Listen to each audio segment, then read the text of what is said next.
Dear brothers and sisters, loving Sai Ram to all of you.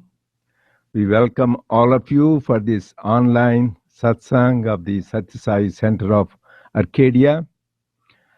And today we will be talking about Lord Ganesha.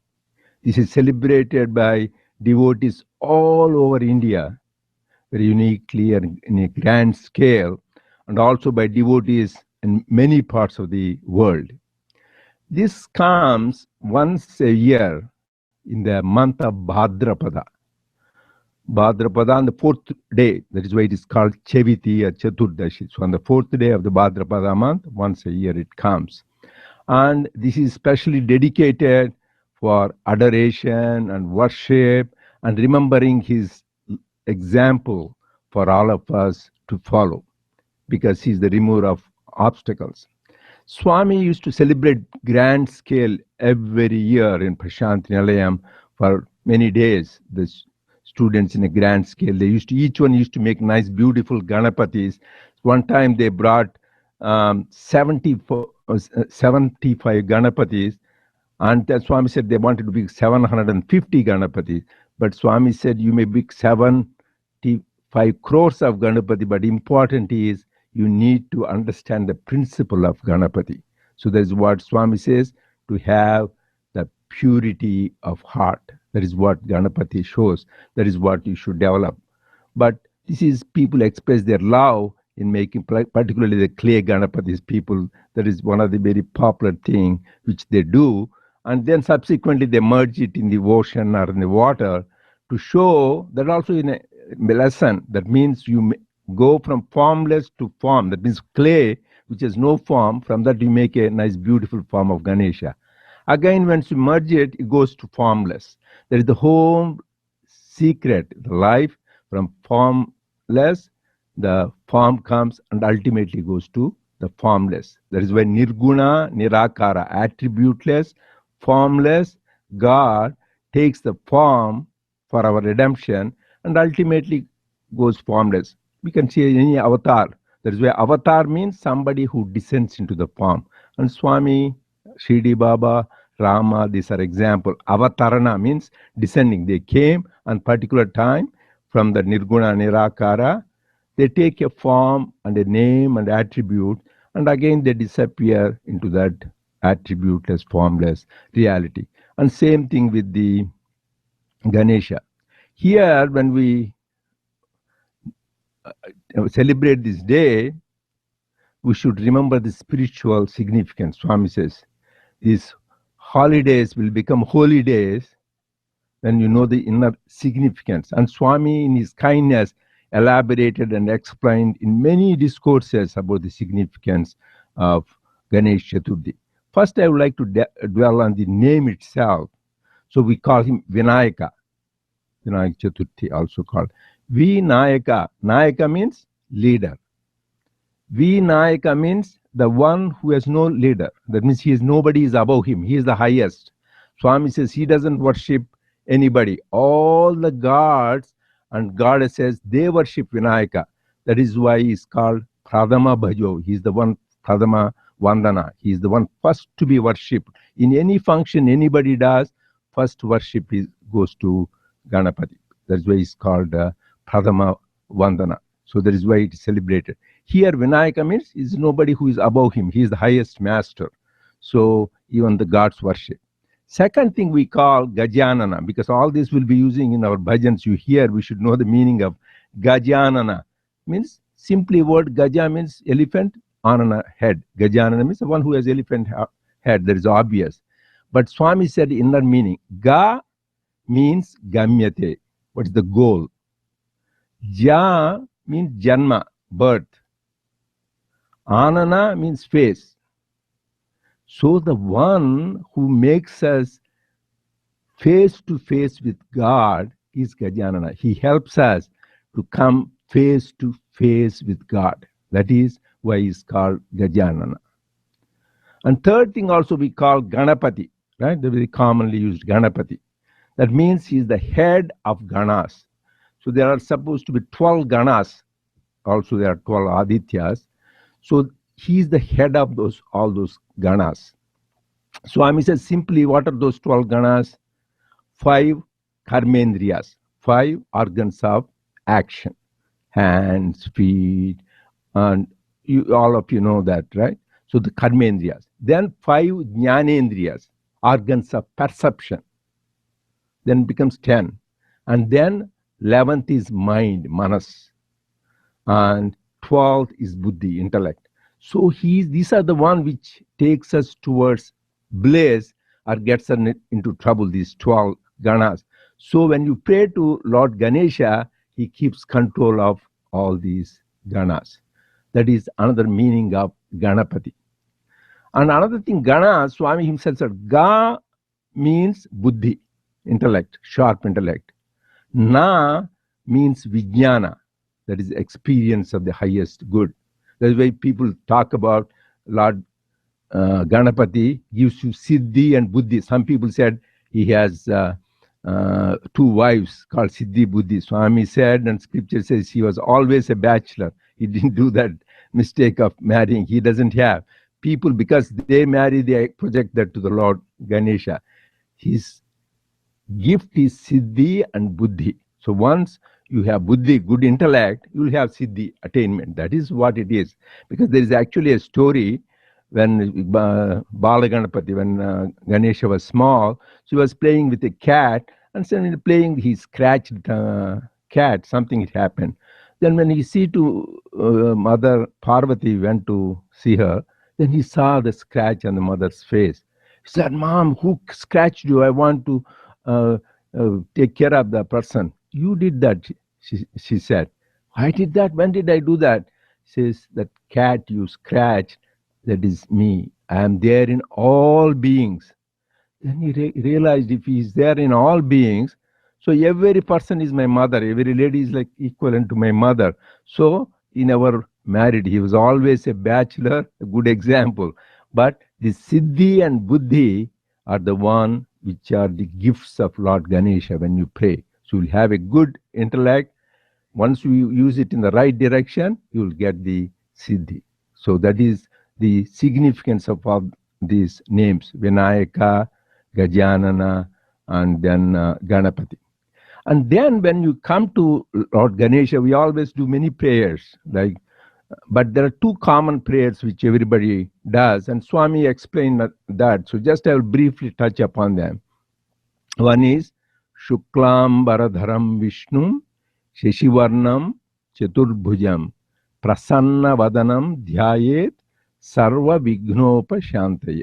So we should know, instead of mechanically chanting, when you chant, you should know the meaning, then you enjoy that.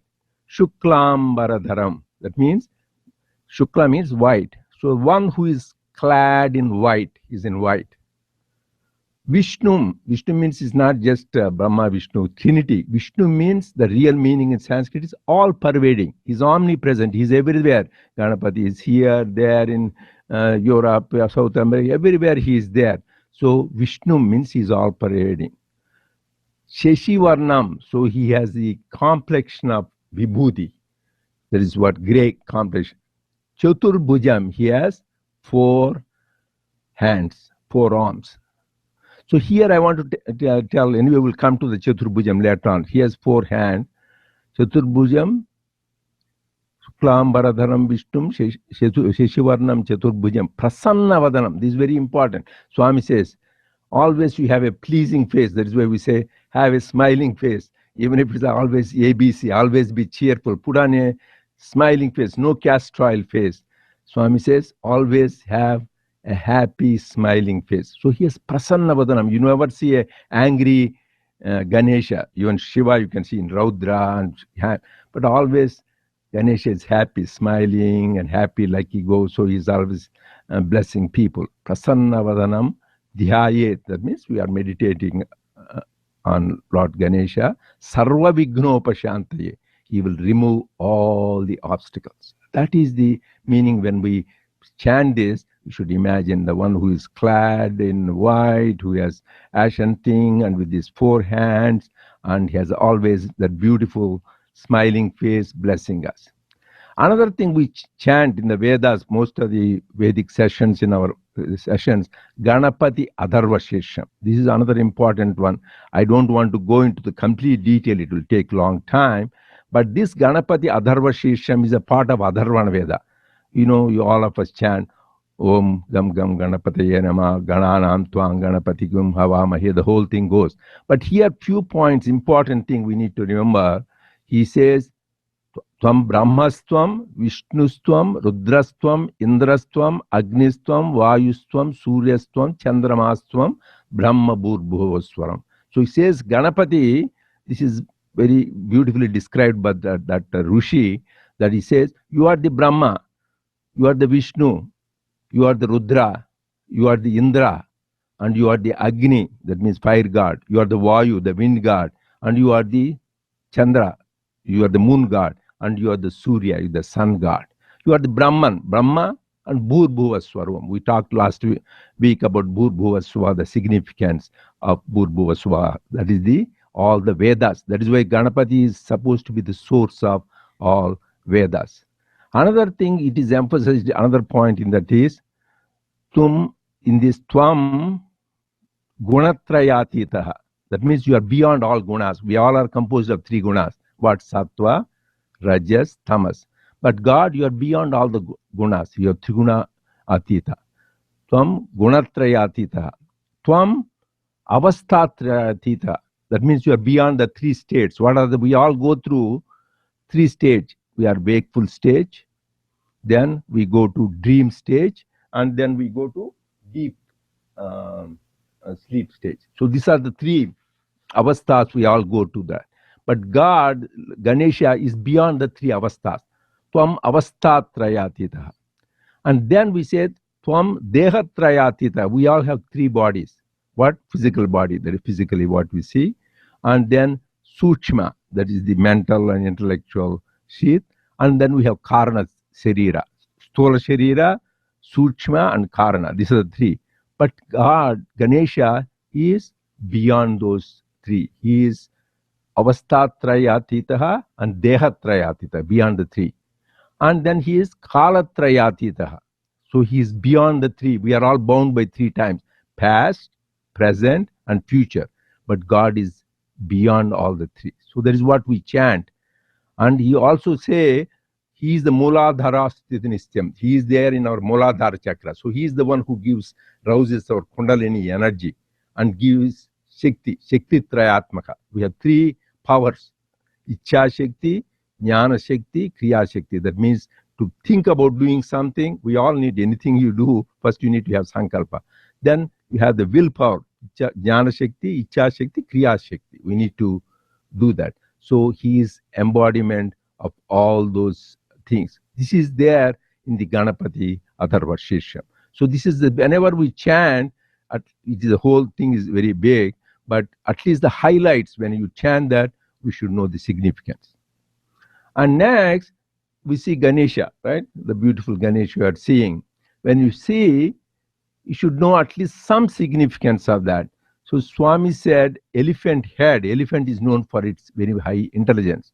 So Lord Ganesha is the one, is the bestower of intelligence.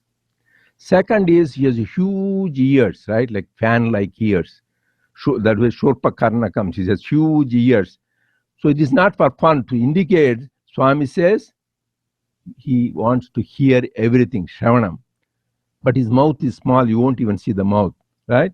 So similarly, we should hear from people instead of go on chatting, talking. As Swami says, hear all and say nothing. So he goes on hearing our things and helps, but doesn't go on talking. So there is huge ears to hear, but small mouth. And also his eyes are very small, but very sharp, acute, able to see everything.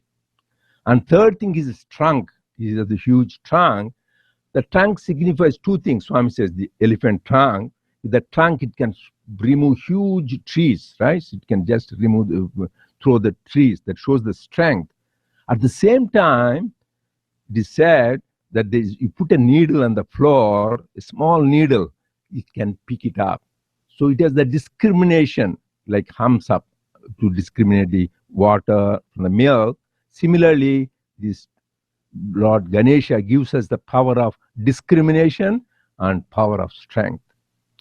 And then we see these four hands, four arms, each carrying different things. So one hand, it holds these sweets, right? So he's giving us nice sweets to enjoy. So he fulfills our desires. But poor Ganesha himself, he is this modakas, which are really not that tasty, boiled stuff. So he doesn't bother about himself. So as Swami says, give all and take nothing. So he goes on giving to us, but he is beyond desires. He has no, but he is the giver and fulfiller of all desires. So in one hand, he has the sweets, laddus to give to us, but he takes only modakas and which are bland and boiled. And another hand, he has that blessing hands, Varada Mudra and Abhaya Mudra. He making us fearless and giver of the boons. And another hand, he has got this axe, not to kill, but get rid of all the negative qualities and attachment. So that is what one hand he has got.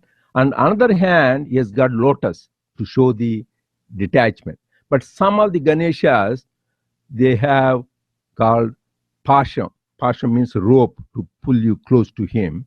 Ankusham. So there are different ways the Ganapati is represented.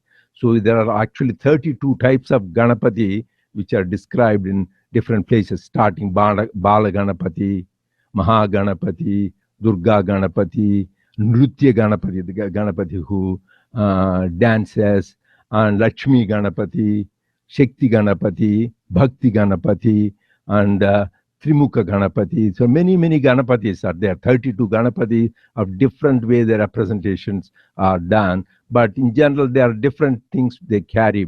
But these are the main things we need to remember. So here, Swami said, you need to understand that Lord Ganesha, how does he help us in spiritual life? The thing is Mushika Vahana. What does he ride? His huge body with a big belly. People think big belly is not that he is eating a lot. He eats all our sins and problems. That is why he go on taking, that is why. And he is a repository of all jnana. That is why he is full of jnana. His big belly, Swami said, is full of wisdom, jnanam. So if you go and offer to him, surrender to him, he will give us a lot of jnana. That is the big belly. Then you come to his Mushika Vahana, his vehicle. His small mouse, even so big. But what does it represent? Mushika, the rats, when are they most active? In the night, right? Night represents darkness. So he is master of the ignorance. He will get rid of. Another thing with the rats is they have vasanas. They like smells. So you put some food, they go and take it and get attracted. So if somebody wants to trap the rats, we have problem, they put some of this food material, so they get attracted and get trapped. So these are the two weaknesses. One is in the darkness. Second is he has weakness, these vasanas. Similarly, we are all bound in the world because of our ignorance, darkness. Second, we have these outgoing tendencies, desires. We want this, that, and get trapped in the bondage of the world. So Lord Ganesha, when you pray to him, is because he is the controller of that. He helps that. So that is the wonderful message. Just you look at it, Swami gives significance of each aspect of Lord Ganesha. Another thing is in his life itself, Swami said we should learn some major things. Number one, we also Ekadantam Chaturhastam. He has only one danta, only one tusk. Elephant has two tusks. He has only one. A lot of you know, but it is worthwhile reminding ourselves again. That's when Sage Vyasa, he codified Vedas. He wrote the Puranas and Shastras. So one of the great things he wrote is Mahabharata. There are more than about 200,000 verses. It's a huge one compared to Ramayana. Ramayana is, I think, 28,000 verses. So huge one he has to write. And this Mahabharata is called Panchama Vedam, fifth Vedam, because it has a repository of knowledge. And the two greatest scriptures are contained in Mahabharata. We all know that all the spiritual seekers, one is Bhagavad Gita is there in Mahabharata, second is Vishnu Sahasranama. These two are the most powerful scriptures in the scripture. So when Vedavyasa has to write this Mahabharata, he needed some help, somebody who to scribe. He goes on dictating because it comes to him. Somebody has to take down the notes, right? Somebody has to write it. So this was suggested, take the help of Ganesha. Ganesha said, yes, because any good work I will take. But only one condition. When I write it, I had to go on writing continuously. I cannot stop. So you should make sure once you stop, you take a break in between, that means I won't do the work. So that is the condition with which Ganesha undertook the deal. So he said, yes, okay, definitely, Vyasa. But he said, Vyasa also said, when you are writing, you should understand when you are writing, just don't. So he is also, Vyasa is Narayana, embodiment of Narayana. So he was writing, when he was writing, he's such a dedicated worker. There's a lesson for us. When he was writing, suddenly his writing instrument, that Gandham, they broke. So then right away, then he cannot stop. He gave a word that he will never stop. Then he broke his task and used this as an instrument to write. So that shows his dedication. When you are dedicated to do some work, put all your heart, soul, strength in doing that work. That is another important lesson you learn from Lord Ganesha. And second, also, most of you the story, the competition, so-called competition between Murugan, the Kartikeya, his brother, and Lord Ganesha. One time, Mother Parvati and Lord Shiva gave them a challenge. Whoever goes around the world, comes back to us, they will get the prize. So, as the story says, Kartikeya, he has a peacock vehicle that goes pretty fast. This poor Ganesha is so big and the little mouse, how can he catch up with him? But he has Sukshma Buddhi. That is very important. That's why in life Swami says you need to have that Sukshma Buddhi or subtle intelligence. So, because Lord Shiva and Parvati, who are they? They are the whole universe itself is them. They are the mother and father of the whole universe. So he thought about this is the best. I'll go around my mother and father. That is equivalent to going around the world. So he wins the contest. So this is two lessons. One is always have that Sukshma Buddhi. Second is respect for parents. So they are not only the parents, his physical parents, but they're the parents for the whole universe. So once you do that, it is equivalent to circumambulating the whole universe. So you should see God is pervading everything. Don't confine him only to a particular place. There is another lesson. Here, as I said, Swami used to celebrate so beautifully, grandly the Ganesha festival in Prasanthi Nilayam. I want to tell about the stories of two great devotees. So one is called Swami Amrutananda. This Swami Amrutananda, he was a great spiritual seeker, and he came to Prasanthi Nilayam. That time he was 85 years old. So he was a follower of Bhagavan Ramana Maharshi, you heard great Advaitic master. So he went to Prasanthi Nilayam, and Swami saw him in darshan, and he called Amrutam. This man was shocked because we have all our pet names. So only Bhagavan Ramana used to call him Amrutam because it is a very endearing, and actually even the voice sounded like his guru, Ramana Maharshi. He called Amrutam. He was surprised because this Swami Amrutananda was with Ramana Maharshi for 17 years, and he used to be so close. He called Amrutam, and Swami called him Amrutam. So he was very much touched by Swami's love and endearing address. So then naturally Swami called him in the interview, and then he was 85 years old, and Swami asked him, what did you do when you were 7 years old? Swami, I did Ganapati Homa. Swami was not even born by that time. Physically, he never was born because this man was 85 and Swami was in his 30s. So what did you do? Swami knows everything. He shows beautifully. So he's not just this physical form. He was with us. He is with us. He will be with us. He asked, what did you do? Swami, I did a Ganapati Homam. What did you do? He says, for 41 days, every day, I did this Homam where 1,000 coconuts we had to break, And then you need to chant this mantra, Om, Hrim, Klim. So Ganapati mantra, 1,000 Ganapati mantra you chant, and 1,000 coconut offerings for 41 days. So if you do that, so what will happen? Swami asked, at the end of the 41 days, in that Homa fire, a golden Ganesha form should supposed to be appear, and from his trunk he will take the Homa offerings. Final harvest, he will take the offering. That is the result of doing that Homa that sincerely for that days. Swami said, did you have that? He says, no, I was only a 7-year-old boy, so I didn't deserve that, I didn't get it. No, it never goes. Whatever spiritual practices you do, it is there. It is cosmic record.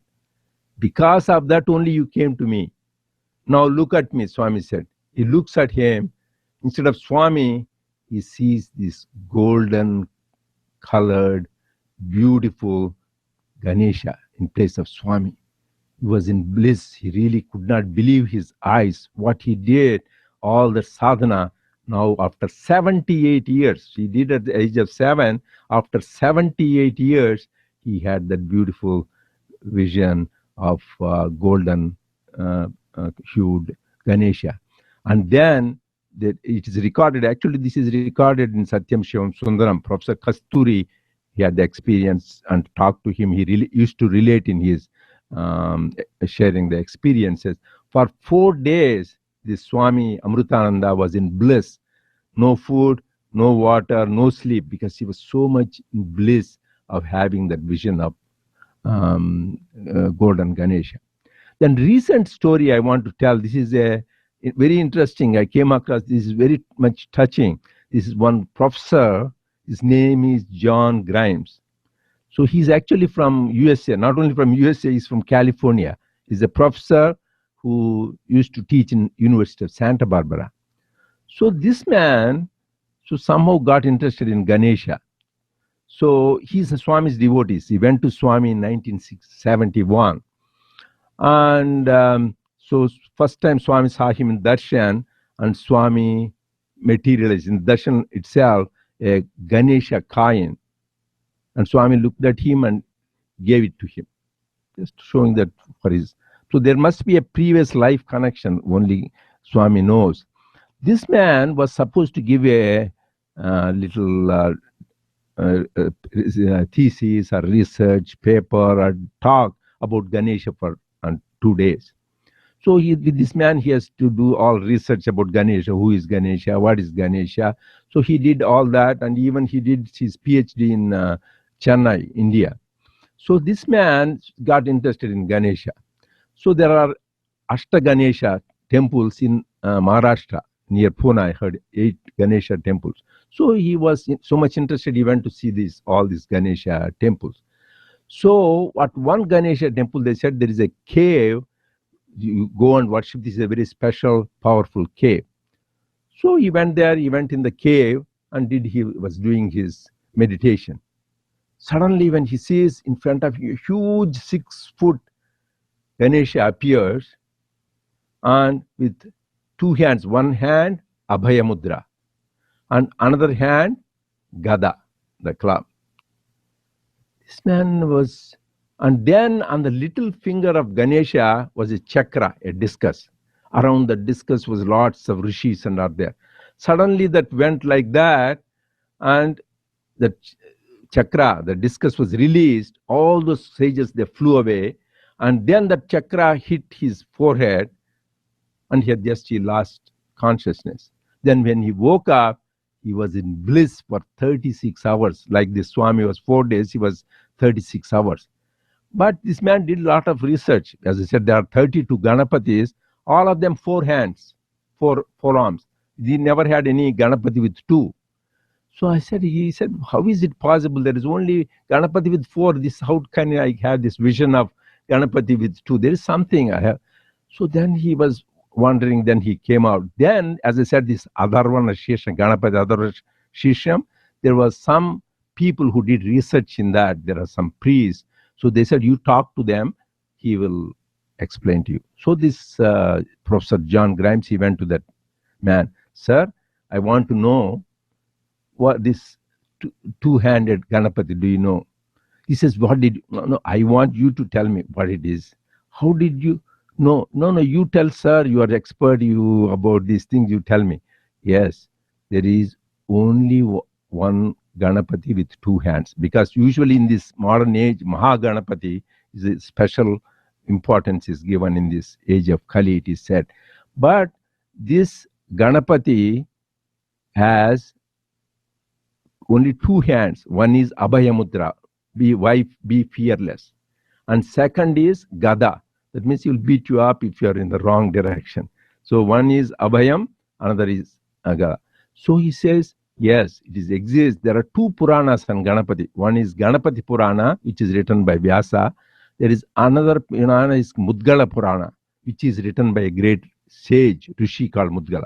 In that Purana, it is described there is one Ganapati who has got just only two hands, this Abhaya and then this Gada. So he did the research on that, this man, because he does research.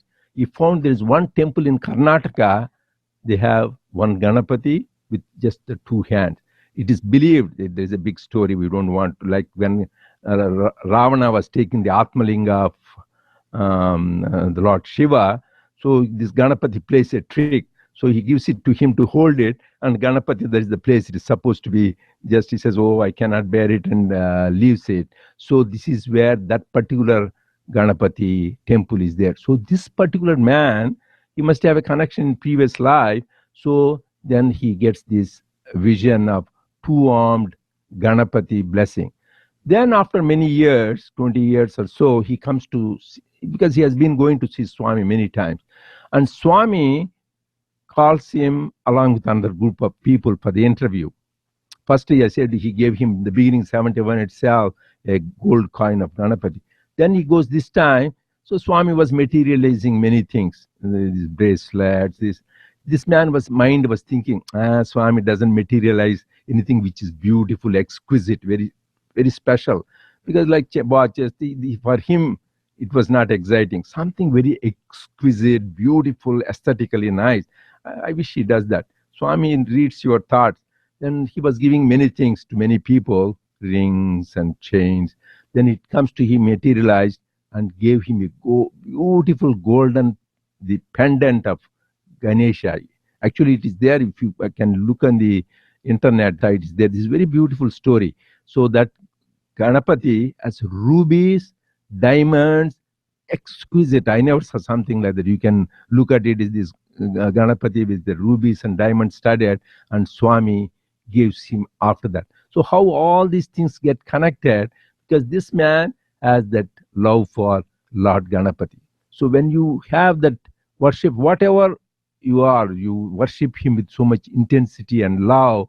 So he always responds to our prayers. So I pray to Swami to bless us, intensely pray to him, understanding the meaning of the prayers and taking his example to lead our life accordingly. Jai Sai Ram.